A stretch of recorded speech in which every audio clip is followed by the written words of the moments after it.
Insemmilkom merħba l-programm News.mt. Illum ser nitkellmu dwar il-fatt li Claudio Grech mhuwiex qed jgħid il-verità u Simon Busuttil qiegħed jiddefendih. Meta kien qiegħed jixhed fil-Kumitat tal-Kontijiet Pubbliċi, Claudio Grech qal li sar jaf għall-ewwel darba lin-negozjant taż-żejt George Farrugia fl-2012 meta hemm emails li jindikaw li dawn kienu jafu lil xulxin sew fl-2006. Ibrahim Abela bid-dettalji. Wow, Claudio, kum pilastru tal-Partit Nazzjonalista u ta' dan il-partit. Il-Kumitat tal-Kontijiet Pubbliċi dwar l-iskandlu taż-żejt ilu jiltaqa' iktar minn sentejn. Is-seduti issa bdew jinstemaw fil-Parlament il-ġdid, iżda ċerti sitwazzjonijiet li rajna fil-Kamra tal-Kumitat fil-Palazz tal-President reġgħu irripetew ruhom. Fosthom xhieda jgħidu li nsew u oħrajn li wara li jiġdu jirriżulta li ma kinux qalu s-sewwa. Dan minkejja li jkunu xedu taħt ġurament. L-aħħar każ kien dak ta' Claudio Grech. Grech huwa deputat li qed iservi fl-ewwel leġislatura tiegħu iżda mhuwiex ġdid għax-xriki politiċi. Magħruf l-iktar għar-rabtiet mill-qrib mal-eks Ministru Austin Gatt u kien issemma wkoll meta snin ilu kien iffalsifika karta tal-identità. Claudio Grech kien imissu jixhed quddiem dan il-Kumitat nhar l-4-7 ta' Ottubru. Ir-rwol tiegħu fil-Ministeru ta' Austin Gatt kien wieħed mir-raġunijiet għaliex issejjaħ jixhed quddiem il-Kumitat. Mill-membri tal-Gvern kien mistoqsi jekk kien xjaf lil George Farrugia, il-protagonist fl-iskandlu taż-żejt. L-ewwel nett, inti l-George Farrugia fix-xogħol tiegħek bħala kap tas-segretarjat jew qabel bħala policy officer. Kont tafu? Le. Claudio Grech kien kategoriku, għalli lanqas fuq xogħol ma tkellem ma' George Farrugia. George Farrugia ġieli kkomunikajt miegħu permezz ta' emails fuq materji ta' xogħol? Le. George Farrugia ġieli organizza laqgħat tekniċi u inti kont preżenti f'dawn il-laqgħat? Le. Eventwalment qal li kellmu darba fl-2012, meta ddeċida li jikkontesta l-elezzjoni ġenerali fuq l-istess distrett li kien jikkontesta Austin Gatt. Inti l-Sur George Farrugia qabel skatta dan kollu kont taf minnu? Le. Jiena il-Sur biex to come to the point mill-ewwel, Sur George Farrugia f'ħajti kellimtu darba fi-2012. Kienu għaddew biss 4 ijiem minn din ix-xhieda u bdew jirriżultaw affarijiet oħra. Il-Malta Today ippubblikat emails li wrew li l-kuntatt bejn iż-żewġ naħat imur lura għall-2006. Lill-Onorevoli Grech, George Farrugia indirizzah bl-ewwel isem u saħansitra qallu li kien kellmu ġimgħa qabel it-tiġ tiegħu. Wieħed mill-emails irriżulta wkoll li kienu diskussi kwistjonijiet li kienu jaqgħu taħt id-Dikasteru ta' Austin Gatt. Dan fi żmien meta Grech kien jaħdem spalla ma' spalla mal-eks Ministru. Grech mhuwiex l-unika persuna li qal mod imma mbagħad irriżulta mod ieħor. Fil-bidu ta' din is-sena l-eks Prim Ministru Lawrence Gonzi kien xi ħadd li kien jaf lil Katie Farrugia, mart George Farrugia. Kienet waħda mill-impjegati tal-grupp ta' Mizzi. Kont nafa bħala impjegata tal-grupp ta' Mizzi. La kont naf ma' minni miż-żewġa, la kont naf il-familji tagħha minn huma. Kienet waħda mill-impjegati bħalma wieħed ikollu il-konoxxenza ta' impjegati f'post tax-xogħol. Iċ-ċaħda ta' Gonzi sfaxxat fix-xejn meta l-darba oħra kienu żvelati emails li juru mod ieħor. U rew li bejn Gonzi u Farrugia kien hemm korrispondenza ta' iktar minn sempliċement konoxxenza ta' impjegat. Dan kif f'waħda mill-emails Katie talbet biex issir laqgħa bejn żewġa u l-eks Prim Ministru. Kienet batitlu wkoll ritratti. Iżda is-sitwazzjoni ta' Claudio Grech tefet pressjoni ġdida fuq il-kap tal-Oppożizzjoni li għal darba oħra għandu test dwar kemm tassew jemmen fil-politika onesta. Il-mistoqsija hi lest jaċċetta li jkollu deputat minn tiegħu li ma jgħidx il-verità quddiem istituzzjoni kostituzzjonali u dan meta mistoqsi dwar il-protagonist fl-iskandlu taż-żejt. Kap tal-Oppożizzjoni ma jistax jibqa' negattiv biss, ma jistax jibqa' biss illi jitkellem immissa fil-każ ta' Claudio Grech irid jgħid il-kap tal-Oppożizzjoni illum qabel għada x'ħajamel f'każ ta' membru tal-Oppożizzjoni illi ma qalx l-affarijiet bil-fatti quddiem il-Parlament. Il-Prim Ministru kien fost dawk li argumentaw li għall-kap tal-Oppożizzjoni din hija kwistjoni ta' kredibilità. Issa għandu deputat illi ma qalx il-fatti quddiem il-Public Accounts Committee. X'ħajamel il-kap tal-Oppożizzjoni issa issa l-moment li jurina bil-fatti li mhux klim biss kif nissuspetta li huwa klim illi għandu l-kap tal-oppożizzjoni u għandu sfida kbira ta' kredibilità. Kredibilità illi il-poplu diġà qed jiġġudikah tagħha. Xejn ħarġet l-istorja minn ħdan il-Partit Nazzjonalista ir-renja skiet assolut. Iżda bil-pressjoni tikber anke permezz tal-medja soċjali, Claudio Grech ħareġ reazzjoni u qal li nesa. Reġa' kien kategoriku kif kien quddiem il-Kumitat tal-Kontijiet Pubbliċi. Ministru, jiena ħadd ġurament. Jiena ħadd jekk ma tridx temminni dik hija għażla tiegħek. Jiena ħadd ġurament hawnhekk, naf li qiegħed taħ ġurament hawnhekk, jekk inti jidhirlek li ma temminnix. Temminnix, jiena kont kategoriku fil-risposti li tajtek. Ma qadx inkun ambigu inħalli xi tieqa x'imkien illi ngħidlek forsi kont nafu, jien ma kontx nafu, jien ma kontx naf li jitrejdja u ma kellix il-funzjoni li nkun naf. Ma kellix il-funzjoni li nkun naf. Quddiem din ir-realtà Simon Busuttil għażel li jiddefendi lil Grech.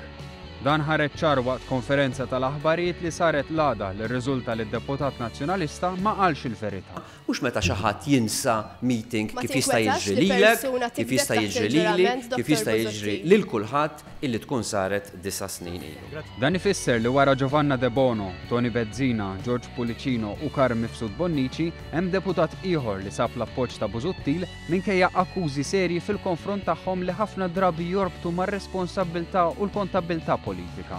Lil Grech Busuttil iddefendih għal darba darbtejn.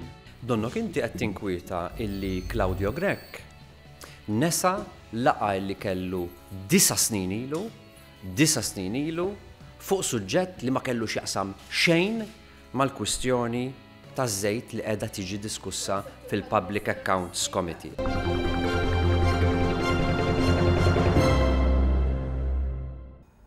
U nitkellmu issa dwar il-fatt li għall-ewwel darba f'20 sena se jiżdiedu il-pensjonijiet iżda bliema mod ser jgħidilna Daniel John Attard.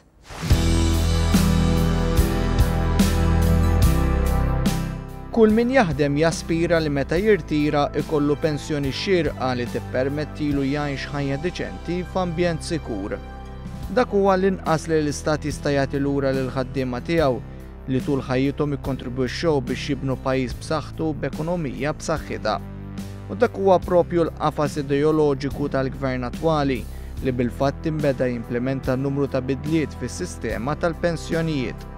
Mhux biss għax jemmen fil-ġustizzja soċjali, iżda mnembaħ ukoll meħtieġa li s-sistema ssir waħda sostenibbli wara snin ta' status quo mill-gvernijiet preċedenti. Kien għalhekk li fost l-aktar miżuri importanti mħabbra fil-budget kien hemm dawk marbuta mal-pensjonijiet imsejsa fuq rakkomandazzjonijiet tal-Grupp Strateġiku li ħadem fuq ir-riforma. Kif spjega ċ-Chairman tal-Grupp Strateġiku Mark Musu, ir-rakkomandazzjonijiet waslu sal-2027 iżda grazzi għal klima ekonomika pożittiva bdew jiġu implementati. Nista' ngħid li nikkalkula li hemm madwar 6 mir-rakkomandazzjonijiet li jagħmel il-Working Group illi f'dan il-budget jew qed jiġu implementati fit-totalità tagħhom jew bdew jiġu implementati. L-iktar importanti naturalment hija dik tal-pensjoni minima nazzjonali garantita. Il-Gvern qed jimplementa b'mod differenti minn kif irrakkomanda l-grupp, però tilħaq l-istess oġġettiv illi kien qed jenfasizza fuq il-grupp.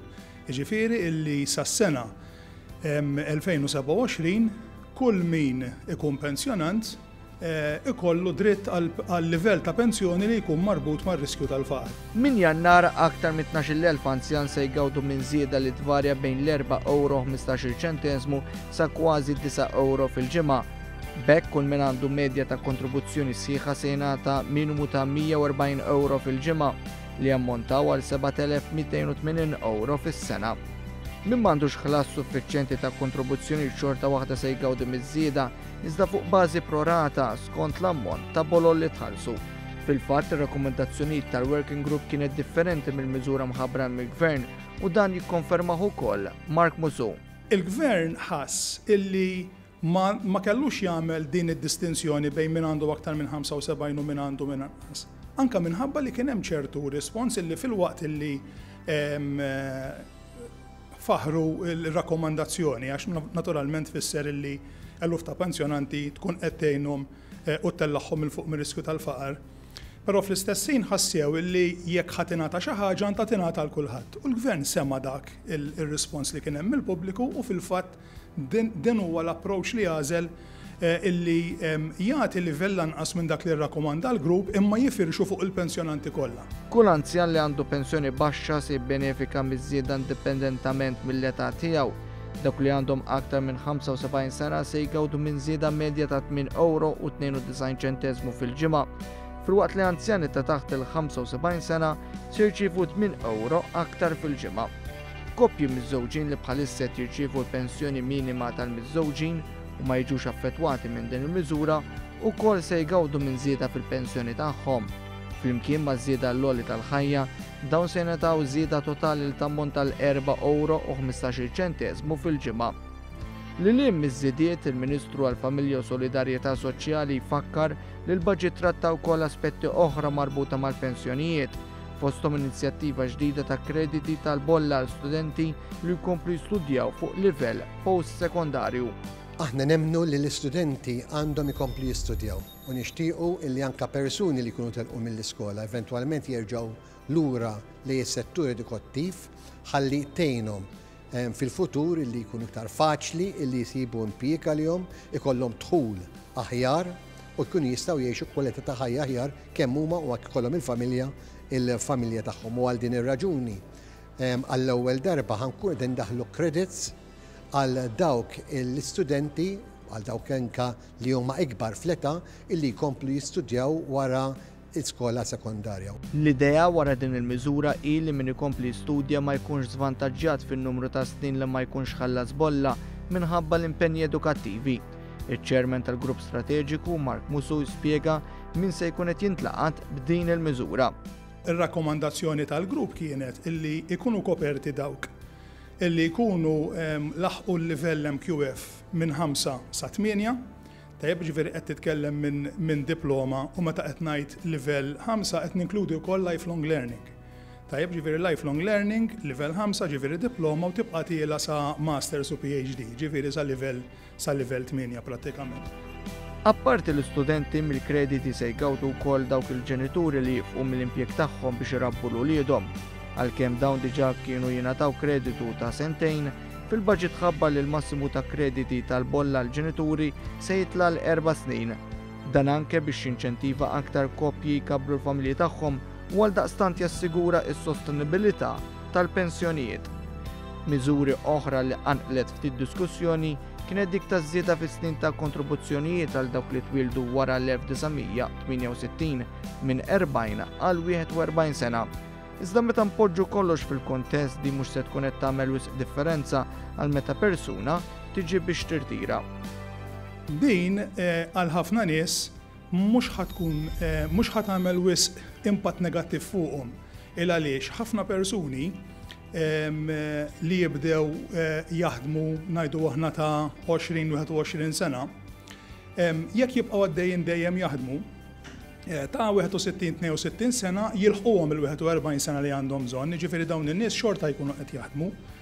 Però naturalment ikollok oħrajn illi jista' jkollhom perjodi ta' żmien illi ma jkunux qed iħallsu l-kontribuzzjonijiet. U allura dan ħajjitwallhom iż-żmien li għandhom bżonn biex jieħdu l-pensjoni sħiħa. Però biex jikkumpensa l dak kif kont qed ngħid qabel hemm iż-żewġ rakkomandazzjonijiet qed jiġu implementati f'dan il-baġġett li jingħataw aktar krediti lil ġenituri li jkunu waqfu mix-xogħol biex iduru bl-ulied u għal dawk li jkunu qed jistudjaw.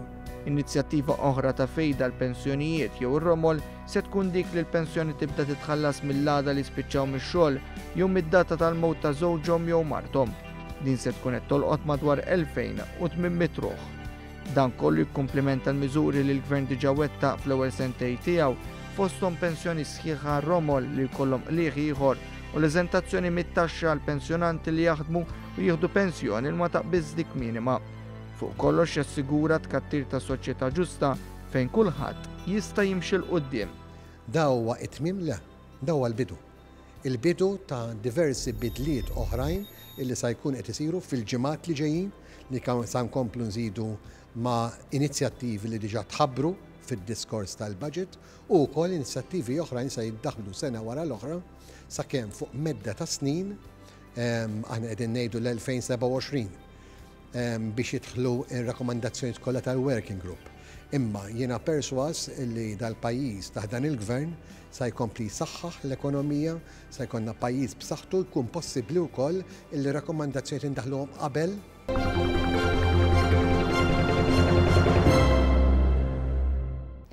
Fuq il-paġna tagħna fuq Facebook tellajna l-features kollha li jispjegaw f'aktar dettall u b'mod ċar il-miżuri imħabbra fil-budget tas-sena d-dieħla. Intant infakkarkom u nħeġġiġkom biex iżżuru iċ-channel tagħna fuq YouTube. Grazzi tal-li kontu magħna llejla, is-serata tajba.